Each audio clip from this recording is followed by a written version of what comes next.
대세 상승론이 음. 나올 정도로 네. 부동산 시장이 좋아요. 어. 그리고 뭐 강남, 서초, 송파 위주로 좀 고가 아파트 위주로 상승을 했다라면 네. 최근은 한 6월 달부터는 어떤 모습이 나오고 있냐면 네. 6월 달부터는 거의 상승하는 지역들이 아주 많아요. 요게 인제 지금 서울의 지금 플라워 차트인데 네. 보시면 전부 다 요 십자선을 중심으로 오른쪽 위로 가고 있죠. 그러네요. 전부 다 매매가랑 전세가가 다 상승을 하고 있는 거예요. 어. 경기도도 한번 볼까요? 네. 자 인제 경기도도 보시면 상승하는 지역들이 꽤 많아졌습니다. 물론 이제 어. 여전히 뭐 양주나 의정부나 동두천 이런 데 좀 약세를 보이는 것도 있지만 보시는 것처럼 하남시, 과천시, 화성시, 뭐 성남시, 수성구, 분당구, 광명시 이런 곳들은 지금 굉장히 상승을 많이 하고 있어요. 경기 북부, 북서부는 여전히 나쁘지만 네. 남부는 지금 굉장히 뜨겁네요. 굉장히 뜨겁죠. 어. 그래서 그러다 보니까 야 이거 다시 대세 상승장 왔다. 맞는 말 아닙니까? 맞는 말이에요. 예, 지금만 놓고 보면 맞는 말인데 네. 자 근데 중요한 거는 이제 부동산은 제가 누누이 말씀드렸잖아요. 네. 항공모함 같다고. 음. 저도 진짜 그 누구보다 대세 상승장을 기다리고 있습니다. 아 네. 진짜입니다. 왜냐면은 음.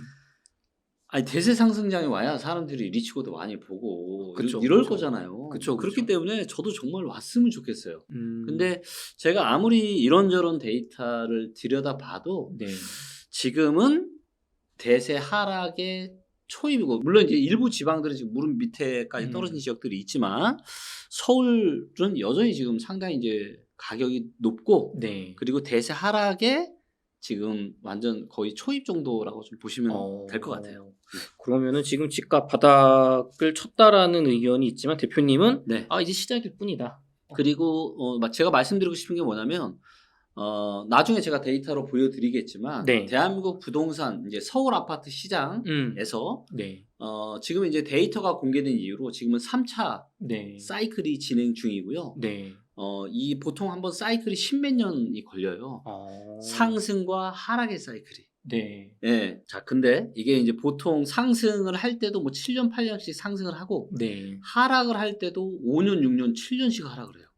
생각보다 길게. 굉장히 네. 사이클이 길고요.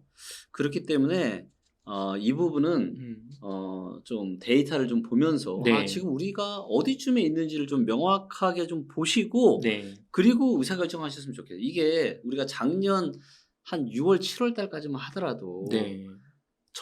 부동산 전문가의 95%가 다 그랬잖아요. 뭐 더 올라갈 거다. 전세 달아 오고 서울이 입주 물량이 없으니까 다시 무조건 올라갈 수밖에 없다. 23년, 24년, 25년까지도 올라갈 수밖에 없다라고 다 얘기했잖아요. 네. 근데 누구도 예상치 못하게 엄청난 급락이 왔잖아요. 그렇죠. 그런 급락이 빠르면 올해 가을, 늦어도 내년 1, 2분기에는 올 가능성이 많다라고 제가 누누이 말씀을 드리고 있고 네. 이미 이제 그런 조짐들이 이제 8월 달 들어서 조금 보이고 있습니다. 그러면은 일단 뭐 시장 현황은 뭐 일단은 전반적으로 상승하고 지금은 그건 맞다. 상승장 맞다. 맞다. 네. 대표님 청약 시장도 네. 서울을 중심으로 굉장히 뜨겁습니다. 네. 그러다 보니까 네. 아니 지금 뭐 청약가가 막 15억인데 네. 저기 막 13, 14억짜리가 떨어지겠냐. 더 네. 입지가 떨어지는 데가 더 비싸다. 그렇죠. 근데도 완판된다. 네. 또 이제 집값 이게 청약 시장이 뜨거우니까 또 반등 기대해도 될까요? 그래서 지금 반등이 나오고 있는 거고요. 당연히 네. 반등이 나오니까 당연히 이제 청약 시장도 지금 음. 좋아지고 있는 겁니다. 네. 그래서 이러한 흐름은 네. 좀 더 지속이 될 거예요. 그래서 올해 가을이나 네. 내년 초 중반까지는 지속이 될 수 있지만 네. 중요한 거는 뭐냐면 모든 자산은 이 자산을 사줄 수 있는 사람이 많아야 되거든요. 그쵸. 네, 이거를 이제 보여주는 게 이제 거래량이나 주택 구매력 지수나 이런 데이터인데 네. 지금은 거래량이 여전히 너무 작아요. 왜냐하면 더 이상 사줄 수 있는 사람이 없기 때문에. 네. 그리고 또 뭐가 있냐면 너무 이제 많은 분들이 뭐 최근에 뭐 신고가를 찍는다 뭐 이런 어떻게 보면 너무 자극적인 뉴스들에 이렇게 혹해가지고 이제 많이 좀 흔들리시는 분들이 요즘 많아지신 것 같은데요. 네. 지금 얼마 전에 이제 그 국토부에서도 얘기했지만 지금 실거래가로 지금 가격 띄우기 네. 전수조사 들어갔잖아요. 저 미등기 뭐 건데. 네. 네. 이게 서울 기준으로요. 10건 중에 미등기가 몇 건인지 아세요? 글쎄요, 뭐 얼마나 될까요? 미등기가 4건입니다. 10개 중에 40%. 네. 어. 10개 중에 40%가 등기가 안 됐어요. 참 이상하네요. 네. 물론 그런 이제 어떻게 보면 가격 띄우기 식으로 하는 거는 그렇게 많지는 않을 겁니다. 네, 하지만 10건 중에 아직도 등기가 되지 않는 게 4건이나 된다? 충분히 의심을 좀 해볼 만한 그런 사례라고 좀 볼 수도 있고요. 그리고 무엇보다 지금 이제 최근에 가장 반등이 많이 나오고 있는 데가 지금 어디냐면 네. 반포랑 잠실입니다. 오, 맞습니다. 네. 네. 반포랑 지금 잠실이 뭐 레면 원빌리 뭐 반포 자이 또 엘스 이런 데 지금 막 신고가 찍고 지금 난리 났다. 엘스도 정고점 이제 2억밖에 안 남았다. 네. 예. 이런 얘기들 나오고 있잖아요. 네. 자, 이거를 우리가 데이터로 한번 보도록 하겠습니다. 자, 만약에 이게 진짜 찐 상승이다. 진짜 상승이에요. 네. 그 대세 상승. 대세 상승이에요. 네. 자, 그러면 아파트를 팔려고 내놓으신 분들이 줄어들까요? 늘어날까요? 앞으로 더 올라갈 거라고 보시는 분들이 많다면 아무래도 좀 기다려 보겠죠. 더 오를 가능성이 높다고 보시니까. 그렇죠. 우리가 주식이나 부동산이나 똑같잖아요. 네. 팔려고 하는 사람이 많아지는데 이거를 그만큼 누군가가 사서 거래가 되면 계속 가격이 올라갈 수 있지만 그렇죠. 팔려고 하는 사람은 늘어서 매물은 많아지는데 네. 거래량이 벗고 살 수 있는 사람이 별로 없어요.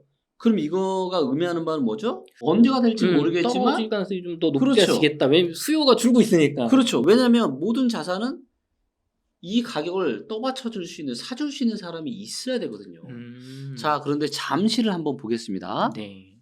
자, 잠실의 거래를 들어가서 요게 지금 요 파란색이 매매의 매물량입니다. 그러니까 잠실에 지금 아파트를 팔려고 네. 내놓은 매물 숫자라고 보시면 돼요. 근데 매물이 증가하고 있는 것 같은데요? 2년 동안 계속? 네, 계속 증가하고 있죠. 파란색의 매물인데 지금 거의 1200건 가까이 늘었습니다. 근데 거래량은 어때요?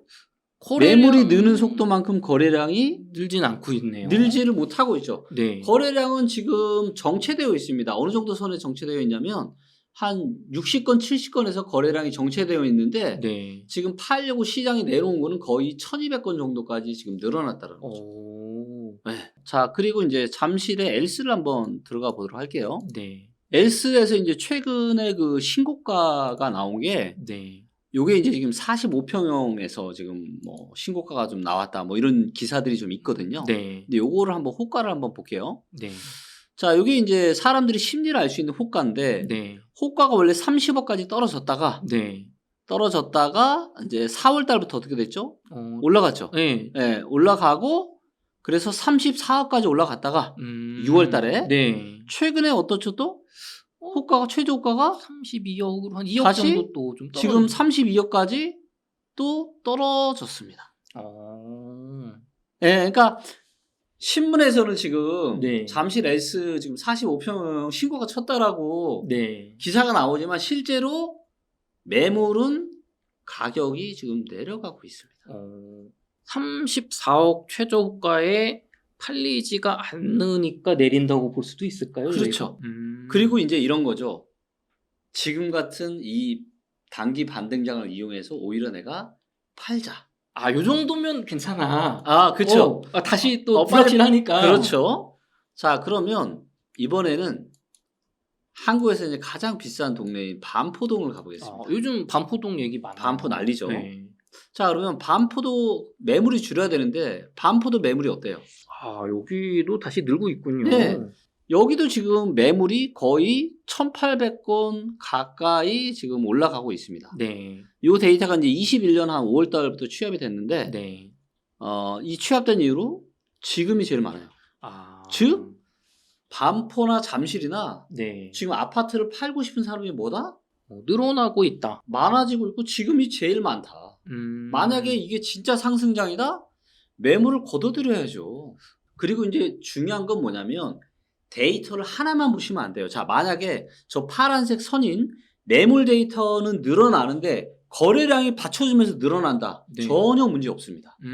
그렇죠? 그러니까 팔려고 하는 사람이 늘어나는데 거래량이 늘어난다는 얘기는 뭐예요? 그거를 그만큼 사는 사람들이 많다라는 거잖아요. 네. 근데 문제는 뭐냐?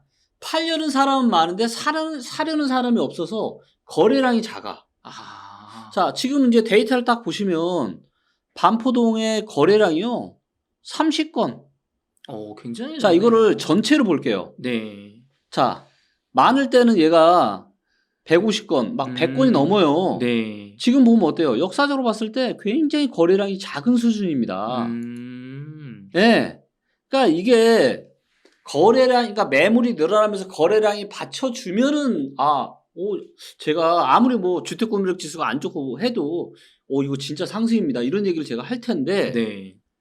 매물은 계속 늘어나는데 거래량은 완전 절벽 상태에 조금 올라왔다가 여기서 더 이상 증가하지를 못한다. 이 얘기는 무슨 얘기다? 더 이상 안 산다라는 사람들이.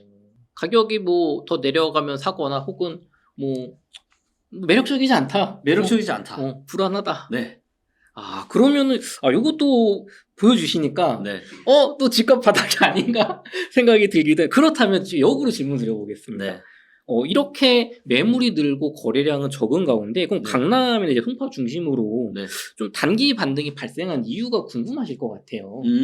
왜 그럴까요? 이거는 일단은 몇 가지 이유가 있는데요. 첫째, 일단은 정부가 둔촌주공을 살리려고 네. 부동산 대책을 1월 3일에 펼친 거. 이게 일단은 굉장히 주요했고요.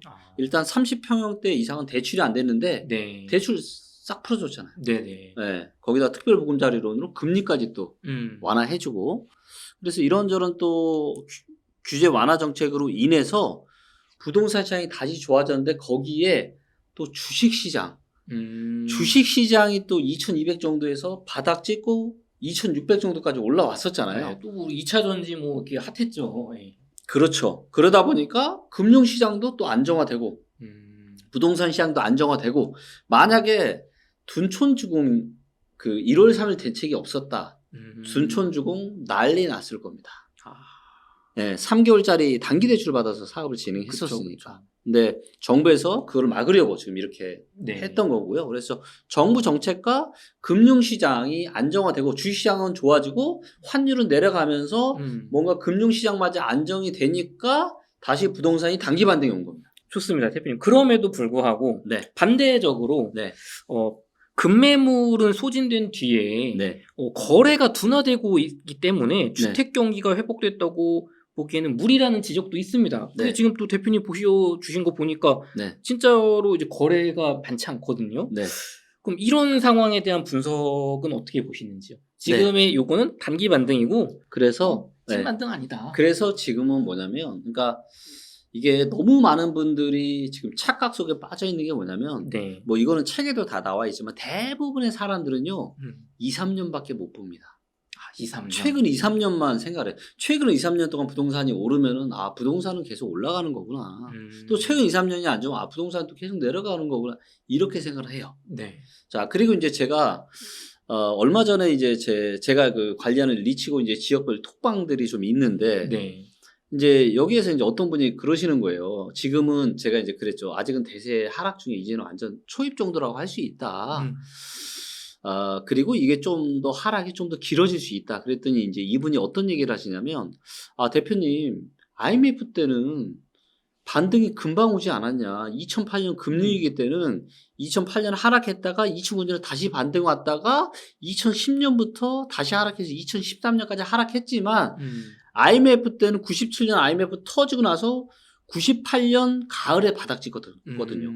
그러면 그래서 바닥 와서 다시 상승이 왔는데 지금도 그런 거 아닙니까, 대표님? 1년짜리 하락으로 끝날 수 있지 않냐? 그렇죠.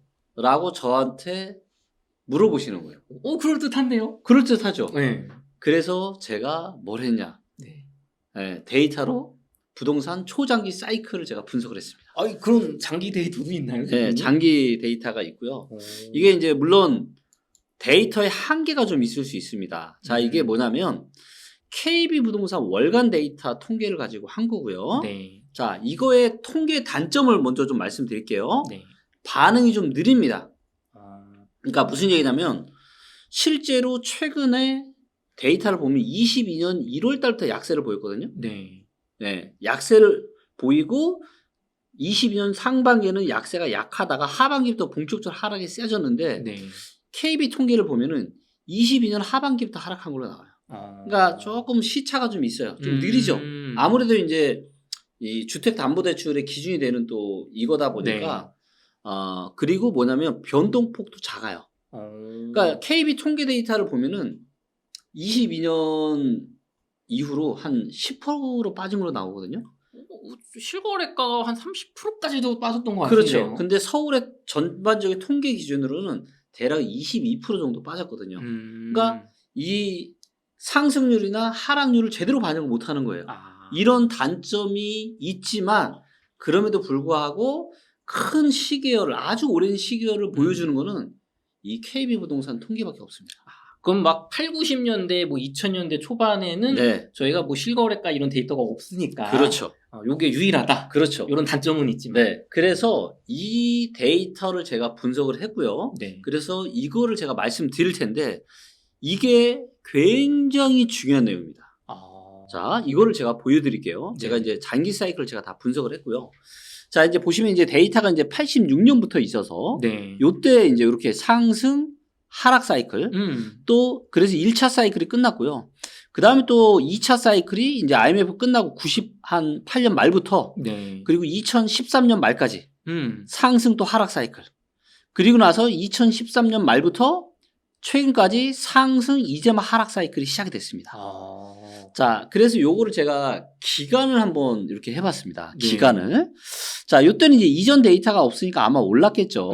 네, 올랐을 겁니다. 그래서 쭉 올랐을 거고, 그 다음에 91년 4월 달에 고점을 찍었고요. 네. 91년 4월 달에.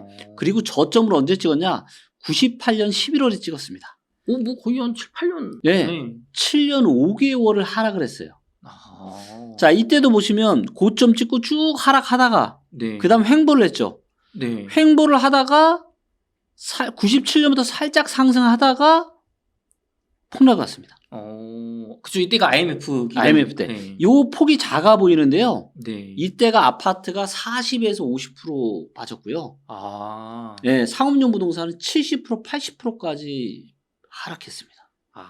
네, 엄청난 폭락이었어요. 대폭락 시대였다. 대폭락 시대였는데, 근데 이제 이것만 보면 얼마, 에이, 뭐 결국 부동산은 대세. 근데 이거는 주변에 좀 연세 좀 있으신, 나이 좀 있으신 IMF를 좀 겪어보신 분들에게 한번 물어보세요. 그때가 얼마나 엄청난 하락장이었는지. 저 명동에 엄청 땅값 비싼 그 상가 하나도 네. 그 신문 기사에서 봤는데 네. IMF 때 거의 이제 이 홀값에 매입하셨는데 네. 지금은 이제 엄청나게 올랐다. 맞아요. 이때가 뭐 기회였다고 그런 얘기 하시더라고요. 그렇죠. 자, 요때도 이제 서울이지만 인구도 계속 상승했지만 이렇게 하락장이 길었고요. 자, 그러면 만약에 이렇게 하락하는 와중에 이때 내 집 샀으면 어떻게 돼요? 더 나중에 뭐 특별히 오르는 거 없이 그냥 쭉 이때 내 집 샀으면 IMF 이런 엄청난 폭락을 맞이했겠죠. 그치, 맞이했겠죠. 네, 그렇죠. 그리고 쭉 오르다가 또 8년 올랐고요. 그리고 6년을 하락했고요. 네. 그리고 최근에는 8년 9개월을 상승했고 네. 이제 1년 하락했습니다.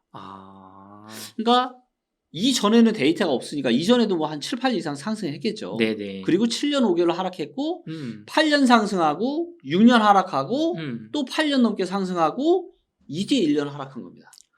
야, 자, 많은 분들이 아니 서울은 계속 올라. 네. 서울은 계속 오르는 게 아니고요. 서울도 상승과 하락의 사이클을 반복을 합니다. 그리고 이걸 더해 보잖아요. 상승과 하락의 사이클이 한 14년, 15년 돼요. 한 번 상승했다가 하락까지 맞추고 다시 상승을 그렇죠. 하는데. 네, 요거는 이제 이전에 데이터가 없으니까 좀 그렇지만 요것만 더해봐도 거의 13년이거든요. 13년.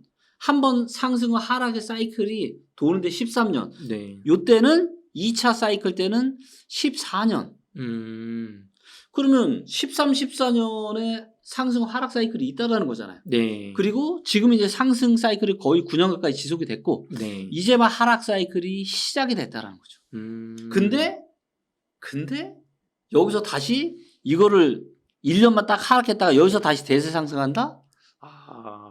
과거와 달리 뭔가 특별한 변수가 없다면 쉽진 않겠네요. 쉽지 않죠. 자, 근데 여기에 결정적으로 1차 사이클과 2차 사이클과 3차 사이클에서 상승의 사이클 여기 이후로 완전히 판이 바뀌고 있어요 지금. 한 번도 없었던 인구 감소 시대가 이제 막 시작이 되었다는 거죠. 그죠. 여태까지는 인구가 아까 보여주신 그 사이클 때 우리가 폭발적으로 네. 인구가 늘어날 때고 폭발적으로 인구가 늘어났고 서울에 막 몰려들 때고 어디에 몰려들었겠어요? 서울에 몰려들었겠죠. 그쵸. 서울에 폭발적으로 그렇게 인구가 밀려들던 시대에도 하락 사이클이 6년, 7년씩 왔습니다. 6년, 7년씩. 근데 이제 인구가 이제 막 줄어들기 시작했고 네. 하락 사이클이 이제 1년밖에 안 됐다. 이제 뭐 48만 뭐 이런 거 깨지고 이제 28만 간다 1년에. 네. 엄청 그래서 보시는 것처럼 정확하게 20년에 네. 인구가 고점을 찍고요. 네. 21년부터 하락을 하기 시작했고 네. 지금 인구가 고점 대비해서 벌써 한 30만 명 정도가 줄었습니다. 웬만한 그냥 도시 하나 정도가 그냥 없어진 거예요, 지금. 불과 뭐 한 2, 3년 사이에 그렇게 됐네요. 그렇죠. 자, 그런데 이게 앞으로가 더 심각합니다. 자, 요게 이제 그 통계청에서 공개한 인구 추계 데이터라고 하는 겁니다. 네. 앞으로 인구가 어떻게 될 거냐를 이제 보여주는 요 도표라고 보실 수가 있는데, 근데 이것도 너무 긍정적으로 만들어 놨어요. 이 데이터를 좀 더 구체적으로 들여다보면은 네. 출산율이 증가를 할 거라고 가정을 하고 만들었어요. 지금 많이 감소하고 있지 않나요? 출산율이 더 안 좋아지고 있죠. 네. 네, 그래서 요 진한 파란색, 요거 네. 이렇게 인구가 줄어든 거 보이시죠? 네네. 네, 요게 지금 요것도 굉장히 긍정적인 시나리오라고 볼 수 있습니다. 아니 지금 우리나라 인구가 네. 100년 뒤에 네. 1200만 명으로 4분의 1로 준다고 한 게 긍정적인 시나리오라고. 네, 긍정적인 시나리오죠. 실제로는 더 심각하다. 실제로는 왜냐면 출산율 자체가 더 네. 그리고 이제 무엇보다 네. 그래서 이제 뭐냐면 일단 인구 자체가 이제 줄어들기 시작했다라는 거예요. 자, 사람이 줄어드는다는 얘기는 뭐예요? 그쪽 뭐 이제 수요가 어쨌든 줄어든다는 얘기니까. 그렇죠. 부동산. 집을 살아야 될 사람이 줄어든다라는 거고 그렇죠. 당연히 수요가 감소한다는 지금 초유의 일이 벌어지고 있는 겁니다. 대한민국 역사상. 여태까지 늘어만 왔으니까. 그렇죠. 자, 근데 문제는 뭐냐면 자, 집을 누가 사요? 아무래도 자, 노인분들이 집을 사나요? 65세 이상의 노인들이 집을 사시나요? 그분들은 뭐 유지하거나 팔거나 하죠. 그렇죠. 네. 자, 이 젊은 층, 우리가 이제 생산 가능 인구라고 하는데 15에서 64세 인구가 그동안은 계속 늘었습니다. 근데 이 인구층이 어떻게 돼요? 요 파란색. 이게 줄어들죠. 네. 그리고 누구만 늘어나요? 노인들이 늘어나요. 노인 인구만 늘어납니다. 노인 인구만. 자, 노인 인구 지금도 이제 OECD에서 네. 노인 빈곤율이 가장 심각한 나라가 한국이잖아요. 그렇다고 하더라고요. 그렇죠. 네. 그리고 노후로 될수록 갖고 있는 집도 팔아서 먹고 살아야죠. 그렇죠. 주택연금을 받든 뭐하든. 그렇죠. 네. 그렇기 때문에 이 얘기는 무슨 얘기냐면 부동산에 대한 수요는 지속적으로 감소할 수밖에 없다. 그렇죠. 이거는 사실 숫자로 나오는 얘기니까. 네. 부인할 이거는 그냥 확정된 미래예요. 이거는 뭐 그럴 수도 있고 저럴 수도가 아니라 이미 확정된 미래입니다.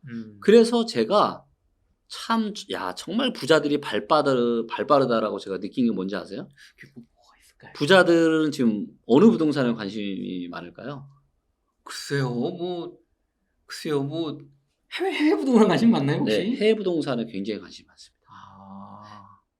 대한민국 부동산은 이제 별로 관심이 없어요.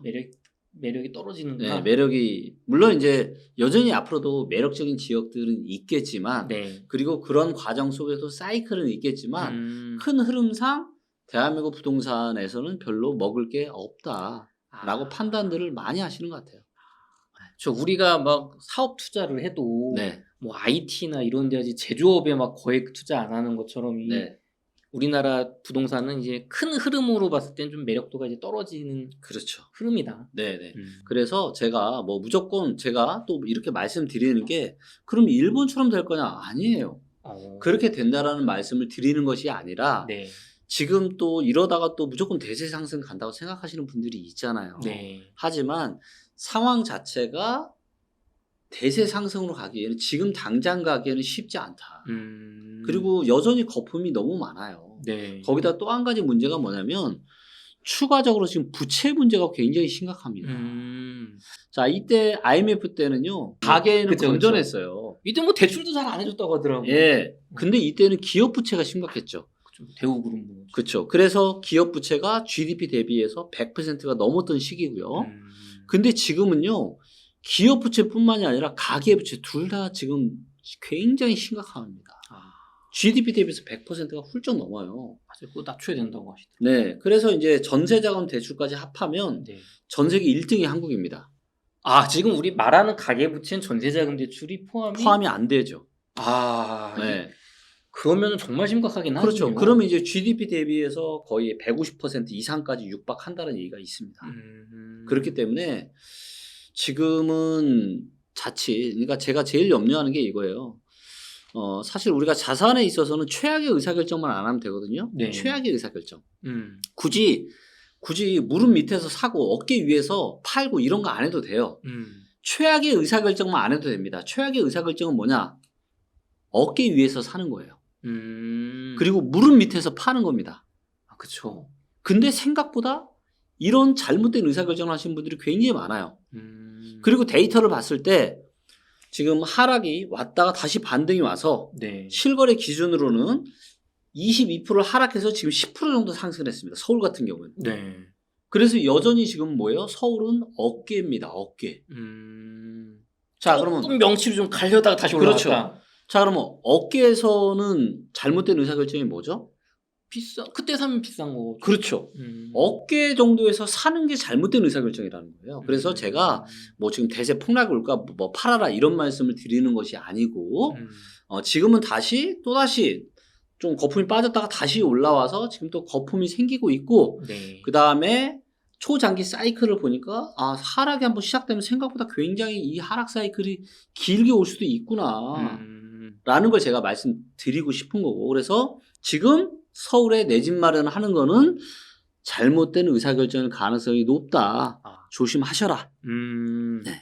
그러면은 대표님 사실 이런 상황에서 네. 대출 금리가 네.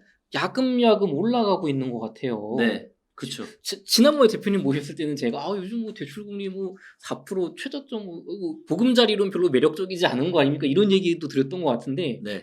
요즘 다시 대출 금리 시장 금리가 올라가고 있고 네. 막 미국과의 금리 차가 이제 너무 벌어진다 얘기 나오고 있거든요. 그렇죠. 그러면은 이런 상황에 금리까지 만약에 더 올라간다면 네. 미국이 네. 부동산 시장 회복은 더 부정적으로 우리가 봐야 되는 걸까요? 네, 더 부정적으로 갈 수밖에 없겠죠. 네, 그래서 지금 미국 국채 금리 같은 경우 지금 계속 올라가면서 네. 지금 환율이 올라가고 네. 주가는 떨어지고 지금 또 이런 상황들이 지금 작년 하반기랑 좀 비슷한 흐름이 지금 나타나고 있잖아요. 네네. 그래서 지금 이제 미국 경제가 너무 탄탄하다.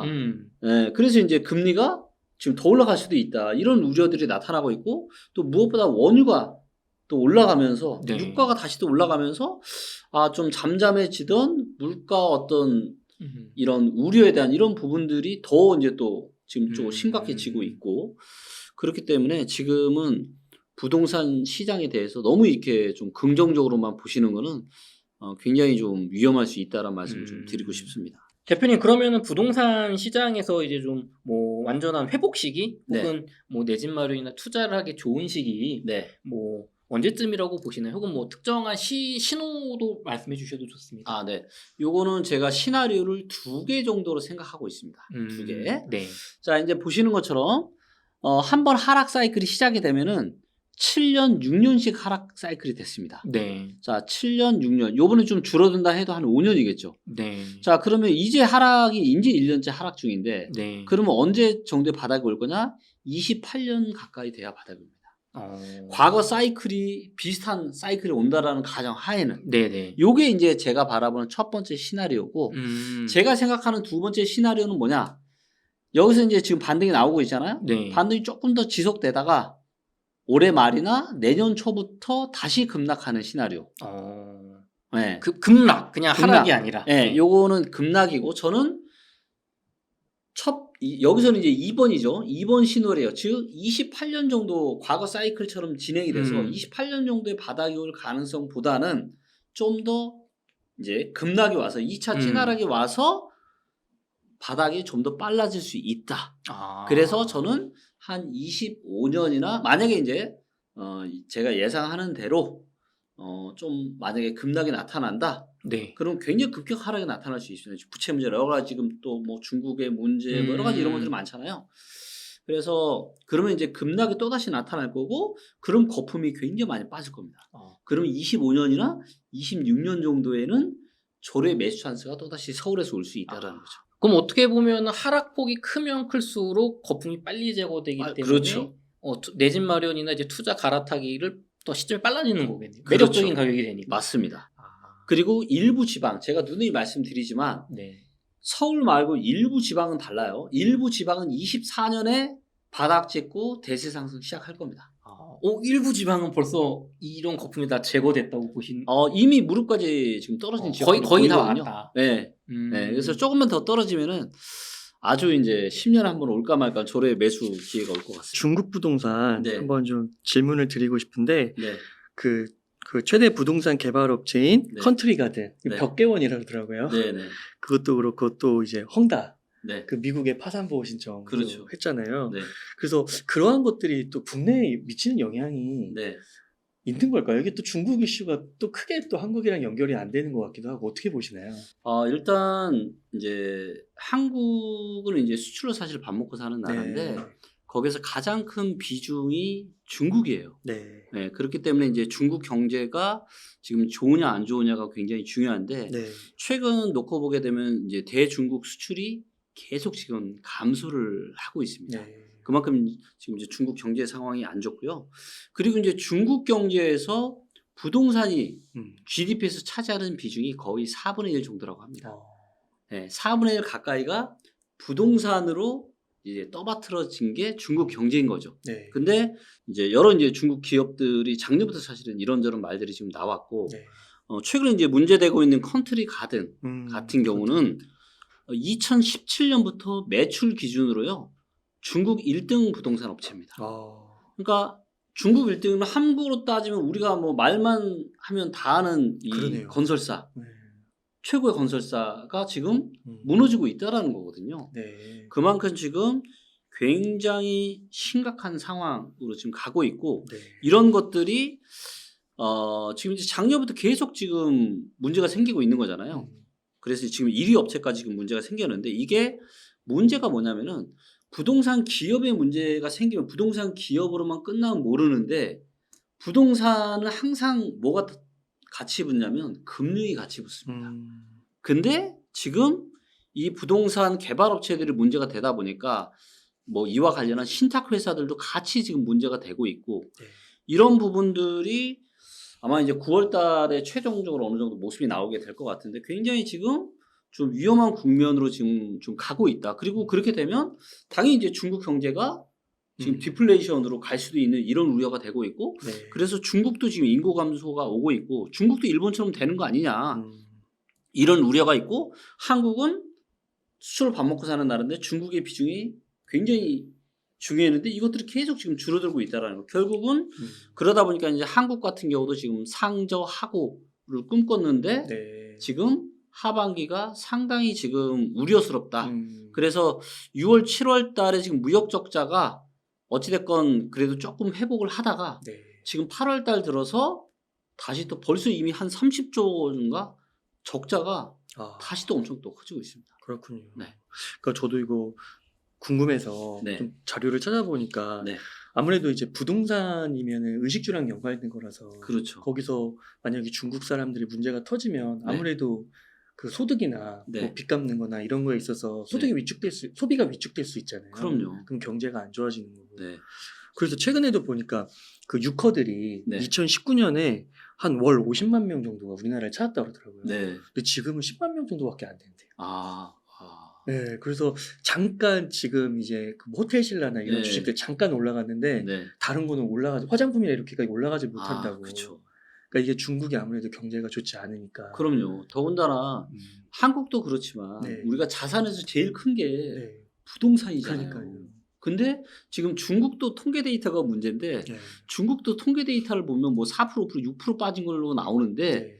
실제 지금 뭐 베이징이나 이런 데 실제 상황들을 보게 되면은 한 15%씩 지금 빠지고 있다라고 합니다. 아. 그러니까 당연히 부동산 가격이 그렇게 빠지니까 소비가 위축이 될 수밖에 없겠죠. 그러다 보니까 당연히 이제 지금 한국이 대중국 수출도 당연히 감소를 할 수밖에 없는 것 같고요. 네.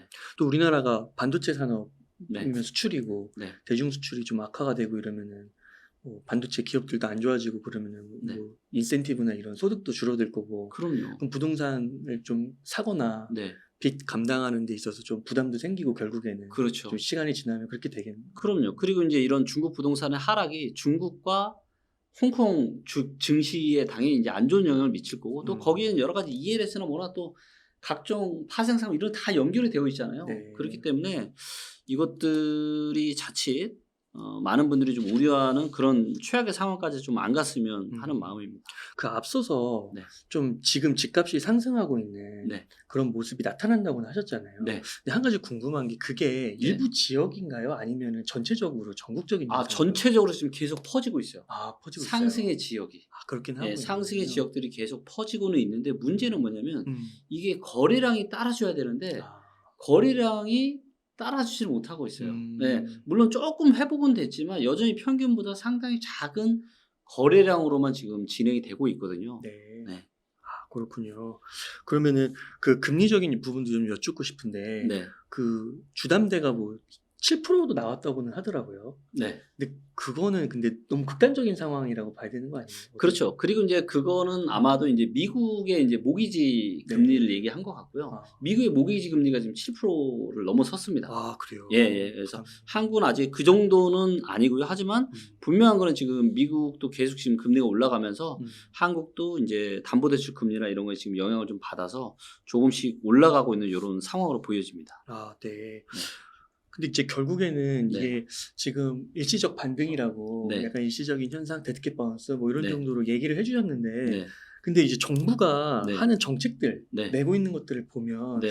과연 이게 집값이 떨어질 네. 것인가? 예를 네. 들면 대표적으로 네. 50년 네. 주택담보대출이 나왔더라고요. 네. 그러니까 그런 거 보면은 네. 이거를 끌고 가겠다는 거 아닌가? 네. 그러니까 약간은 솔직히 좀 어떤 생각까지 드냐면은 언론으로는 네. 빠져야 빠진다고 얘기하는데 네. 실제는 이 말과 행동이 다른 그런 거 있잖아요. 맞아요. 그렇게 얘기하시는 그러니까 분들이 많거든요. 이게 계속 떠받치기를 그러니까 어떻게 보면 폭탄 돌리기 지금 하는 것처럼 보여요. 둔촌주공도 그렇잖아요. 네. 그래서 아니 둔촌주공은 사실 너무 심각했기 때문에 그거는 이제 저는 이해를 하거든요. 정부가 잘 대처를 했다 그래도. 근데 문제는 뭐냐면 50년짜리 주택담보대출은요. 네. 이거는 전 세계에서도 유례를 찾아보기 힘들 것 같아요. 미국에서도 대부분 30년 고정 모기지 금리로 하거든요. 근데 이거를 50년으로 한다? 네. 그럼 보통 우리가 첫 집을 언제 사죠? 첫 집을 한 결혼하고 한 초등학교 들어갈 그렇죠. 때쯤. 근데 요즘 결혼 다 30대 후반이나 40대 하잖아요. 맞아요. 그러면 40에다 50년 더하면요. 90살입니다.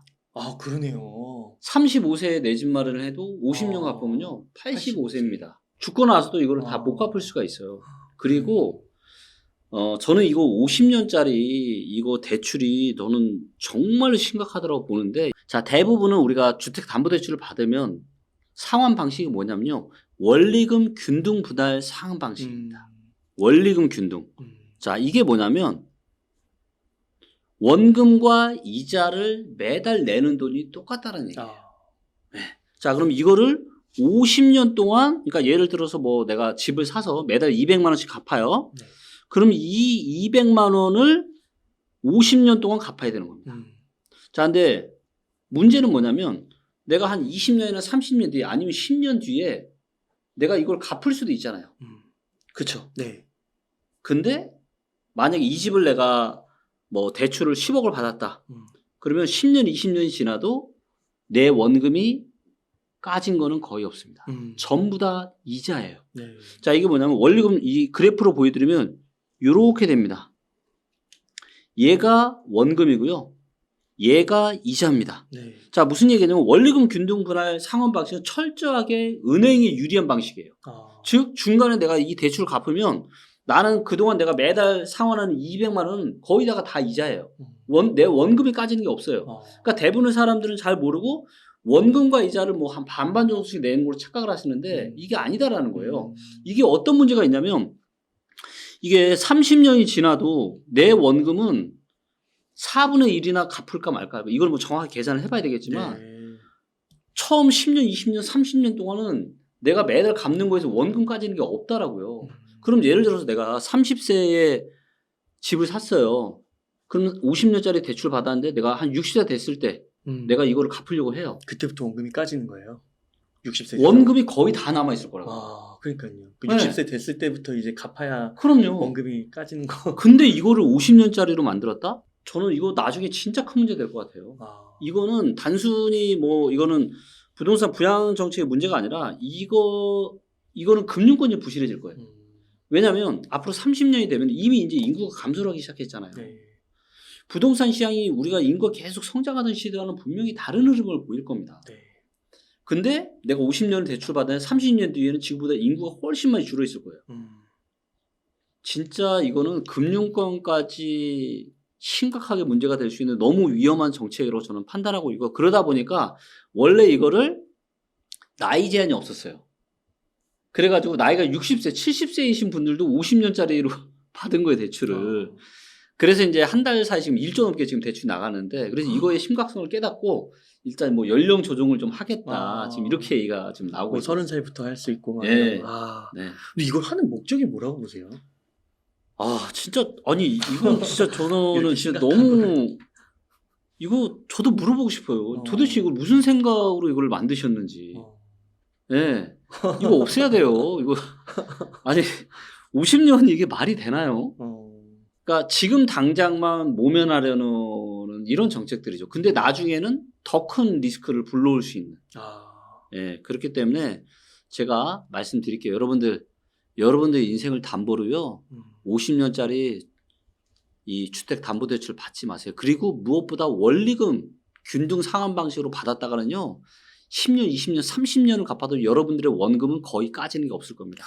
진짜 위험합니다, 여러분들. 네. 근데 아무도 아마 이런 얘기는 안 해줄 거예요. 그러니까 지금 중국 부동산 이게 위기가 터지면서 중국 부동산도 막 15% 20%씩 빠지고 있다고 그러더라고요. 네, 맞습니다. 그러면은 대표님께서는 네. 그 한국 부동산도 네. 이제 조정이 만약 들어간다. 네. 그리고 앞서서 보여주신 것처럼 네. 사이클 상으로 볼 때 뭐 6년도 있었고 과거에 네, 네. 그렇게 빠지는 기간이 지금 한 1년밖에 안 된 거잖아요. 그럼 한 어느 정도가 조정이 더 받을 수 있다고 보시는 거예요? 저는 빠르면 한 1, 2년, 길면 한 4, 5년 정도 더 조정받을 수 있다고 생각합니다. 시나리오 이제 둘 중에 하나죠. 네. 일단 지금 여러 가지 이제 이런 어떻게 보면 이런저런 폭탄 돌리기들이 거의 지금 한계에 지금 많이 다다르고 있거든요. 네. 그러면서 지금 중국도 문제가 생기고 있고, 그 다음에 미국도 국채 금리가 지금 계속 올라가고 있고, 네. 이러면서 주가도 지금 조정을 받고 있고, 맞아요. 환율도 또 다시 거의 1345부근까지 지금 또 올라가고 있고요. 네.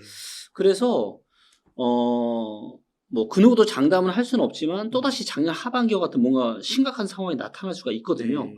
그러면 아마 급락이 나타날 겁니다. 급락이. 예. 작년 하반기에만 22% 하락을 했거든요. 서울 기준으로. 와. 근데 만약에 여기서 20이나 또다시 20이나 30% 빠진다. 더 심각한 거죠. 그러면 10% 올랐다가 떨어지는 그렇죠. 거니까. 그리고 아마도 이번에 2차 찐하락이 오게 되면 네. 작년보다 더 심각하게 빠질 거예요. 와. 예. 근데 대신에 반대로 그만큼 기회가 굉장히 빨리 올 수 있어요. 예, 그래서 요게 첫 번째 시나리오고, 두 번째 시나리오는 그런 이제 뭐 리스크가 없을 경우, 환율도 다시 잠잠해지고 뭐 물가 우려에 대한 이런 것도 없고 뭔가 이제 리스크 없이 그냥 갔다. 그러면 이제 내년 한 초중반부터 다시 완만하게 빠지겠죠. 그리고 이런 것들이 27년, 28년까지 하락을 할 거라고 봅니다. 네. 전반기 때 들었을 때 네. 한 주가는 한 2,650 정도로 네. 보시고 네. 환율도 한 1,350 네. 지금 이제 이렇게 네. 좀 더 올라갈 수 있게 보시고 네. 했는데 이게 잠깐 이제 올라가서 네. 이제 부동산도 올라가고 이러니까 그랬는데 이 사람의 심리라는 게 확실히 네. 분위기가 조금만 꺾이면 확 바뀌는 것 같고 확 바뀌죠. 우리나라는 진짜 경제의 대외적인 변수에 굉장히 취약한 것 같기도 하고 맞습니다. 네. 항상 취약할 수밖에 없죠. 그리고 이거를 가장 잘 보여주는 게 환율이에요. 그래서 제가 말씀드리고 싶은 거는 환율만 보자, 우리는. 네. 갑자기 왜 부동산은 환율이라고 할 수 있지만 지금 같은 시기에는 환율을 보는 게 굉장히 중요하고요. 작년에도 급락이 왔을 때 환율이 어떻게 됐죠? 많이 올라갔죠. 굉장히 1,400 많이 올라갔죠. 1,450원 근처까지 네. 올라갔을 겁니다. 그리고 이제 환율 얘기가 나왔으니까 네. 우리가 이제 외환 보유고를 같이 좀 볼 필요가 있어요. 네. 자, 이제 외환보유고가 우리가 이제 아주 긴 시계열 차트를 보기가 쉽지가 않거든요. 네. 네이버 찾아봐도 그냥 최근 한 몇 개월밖에 안 나와요. 자, 근데 외환보유고가 줄어든다는 얘기는 무슨 얘기일까요? 외환보유고가 줄어든다라는 거는 그만큼 뭔가 어떤 위기 상황이 왔을 그렇죠. 때 그 대처할 수 있는 어떤 여유 범퍼가 작아진다는 얘기예요. 네. 그리고 항상 대한민국의 외환보유고가 줄어든 경우가 3번이 있었거든요. 그리고 그때마다 항상 큰 문제가 있었습니다. 네. 자, 요 데이터를 보시면 요게 이제 트레이딩 이코노믹스라고 하는 사이트에서 이제 이 외환보유고의 장기 시계열 차트를 보여주고 있는데 요때 한번 외환보유고가 줄어들었고요. 네. 그다음에 요때 한번 금융위기 때 줄어들었고요. 최근 또 줄어들고 있습니다. 네. 자, 이제 보시면 요때 무슨 일이 있었죠? IMF가 있었습니다. 그리고 요때 금융위기가 있었고요. 그리고 지금 또다시 외환보유가 훅 줄었다가 조금 증가했다가 다시 줄고 있고 환율은 다시 또 올라가고 있는 상황입니다. 네. 자, 이 이야기는 무슨 얘기냐면 뭐 위기가 터진다 안 터진다는 그거는 누구도 알 수 없는 거고요. 네. 근데 혹시라도 뭔가 그런 대외적인 이런 변수가 발생했을 때 지금 한국은 상당히 그 공격에 취약해져 있는 상황이다라고 지금 외환보유고는 이야기를 하고 있는 겁니다. 네. 그렇기 때문에 일단 올해 가을 8월, 9월, 10월, 11월은 우리가 환율을 좀 아주 면밀하게 지켜볼 필요가 있을 것 같고요. 혹시라도 환율이 1,350원을 넘어서 1,400원 정도에 안착을 하게 된다라면은 네. 작년 하반기와 같은 굉장히 급락세가 또다시 나타날 수도 있다. 근데 뭐 그런 일이 없다라면 뭐 큰 하락 없이는 이제 지나가겠지만 그래서 지금은 또 어느 때보다 올해 사실 상반기 되게 분위기 좋았거든요. 네. 불과 얼마 전까지만 분위기 좋았는데 8월 달 들어서부터 지금 분위기가 맞아요. 갑자기 또 갑분싸, 갑자기 분위기 싸늘해지고 있는 이런 일이 지금 벌어지고 있습니다. 그러면 시나리오 여러 가지 중에서요, 네. 대표님, 네. 한 언제까지 조금 네. 지켜보면 좋을까요? 주택 매수 시기? 매수 시기. 네. 일단 저는 올해 어느 정도 모습이 네. 나타날 것 같아요. 그래서 만약에 이제 올해 뭔가 환율이 좀 올라가고 이러면 아마 급락이 나타날 거고 이런 급락이 뭐 내년 어느 지금까지도 이어지겠죠. 하지만 한번 급락이 나타났다 단기 반등이 나타나는데 또 여기서 급락이 나온다라면 제가 아주 중요하게 보는 뭐 PIR이나 주택 구매력 지수 데이터가 상당히 무릎 밑으로 떨어질 가능성이 높아요.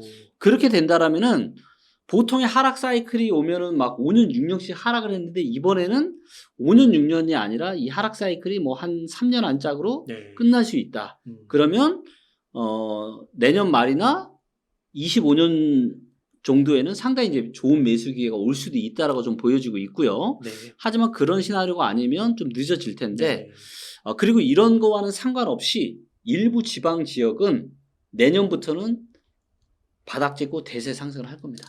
그래요. 네. 그렇군요.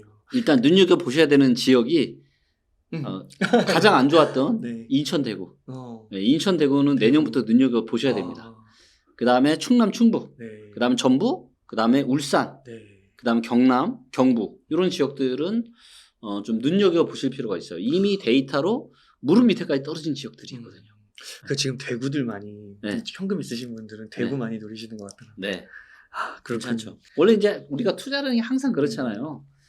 이게 항상 악소리 나는 데 가서 사야 그래야 돈을 법니다. 근데 지금 제일 시장 상황이 안 좋은 데가 인천 대구였기 때문에 아마도 내년부터는 조금 기대를 좀 해봐도 될 것 같습니다. 그 대표님께서 항상 무릎 밑에서 사는 걸 강조하셨잖아요. 네. 근데 지금 서울 수도권 무릎은 절대 아닌 거죠. 지금 네. 서울은 지금 한 가슴 명치까지 떨어졌다. 명치까지 떨어져 다시 물론 이제 일부 지역은 허리까지 떨어진 지역도 있었어요. 서울의 일부 지역은. 네.